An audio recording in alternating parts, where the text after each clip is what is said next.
欢迎和懒羊羊一起种花草蔬果，皆是欢喜。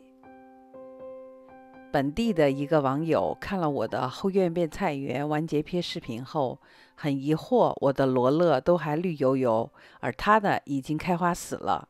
今天我来分享一下我是怎样延长罗勒的寿命，以及它们是怎么养成的。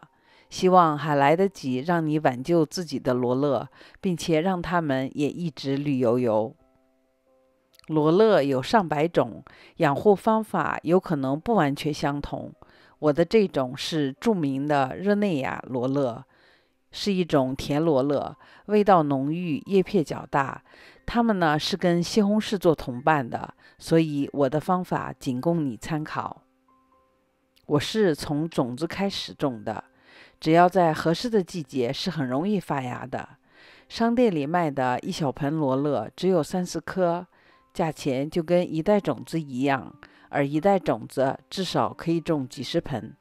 种子储存好了，可以用好几年，所以我鼓励大家自己育苗。育苗呢，就请参考我的简单高效育苗法。因为种子很小，所以记得只在上面薄薄的撒一层土，大约2-3个毫米就好了。基本上7天到10天就可以发芽，2个星期后会出现第一对针叶，有4撇针叶的时候就可以移栽地里了。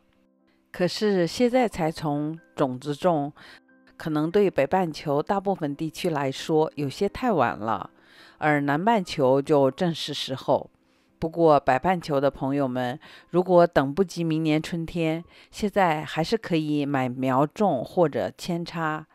我很快会出一期视频来跟大家分享。如果你感兴趣，请订阅我的频道，就不会错过更新了。Basil 喜欢疏松且富含有机质的土壤。如果你想有很好的产量，那最好单独给它们一块地方，并且放在阳光比较充足，最好能有6小时以上太阳直射的地方。我呢，没有空地专门给它们，就利用番茄地里的空间，让这2个蔬菜同伴在一起了。具体呢，可了解我的同伴种植法。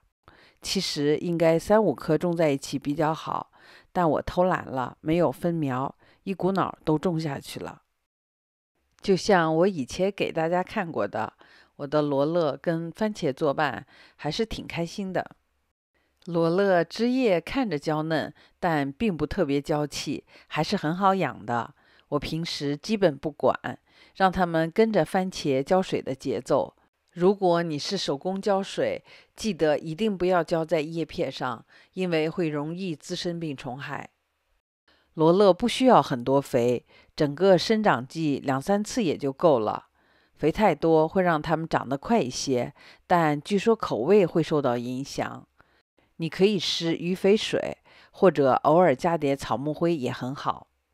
它们是喜欢阳光的，但在遮阴处也可以生长，就是叶片分层之间的距离会大一些，这是阳光不足造成的徒长。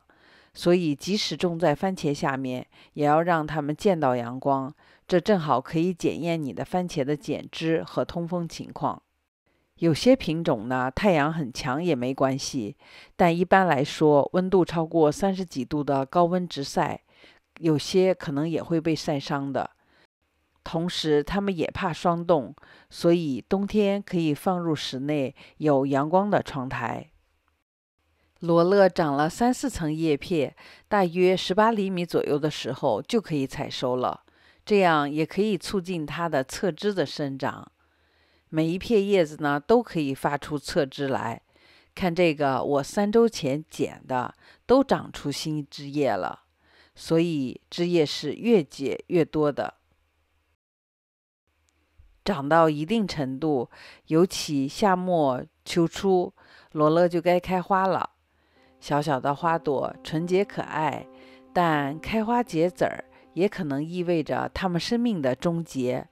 所以如果你并不想要收种子，而希望它的生长期能够继续，并长出更多的叶片，那一定要做的事情是及时打顶，尤其是快要开花的枝条，因为开花会耗费很多营养，照顾不周，它就可能死给你看了。所以延长罗勒寿命最简单有效的办法就是不让它开花，看到快开花的枝条就赶紧剪下来。方法简单，但需要争取时间的主动。如果你的罗勒已经开花了，也想要打籽儿收种子，还有一个办法让它活下来，那就是不要在花期施肥，浇水量也一定要减少。采摘时，我习惯留下2-3层叶片，这样可以让它的侧枝继续生长。如果你想要扦插，那剪的位置的考虑稍有不同，我会在罗勒扦插的视频中详细演示，那真的是一颗别多颗。对了，罗勒花是可以吃的，千万别扔。我最喜欢的罗勒吃法就是做 pesto， 中文好像翻译成罗勒青酱。网上有很多食谱，大家可以参考。抹在面包片或青酱意面都很好吃。如果做多了呢，可以放进冰盒冻起来储藏更长时间。吃的时候拿一块，微波炉10几秒就解冻了。希望你的罗勒也能枝繁叶茂，一样绿油油。感谢你的支持，我们下期再见。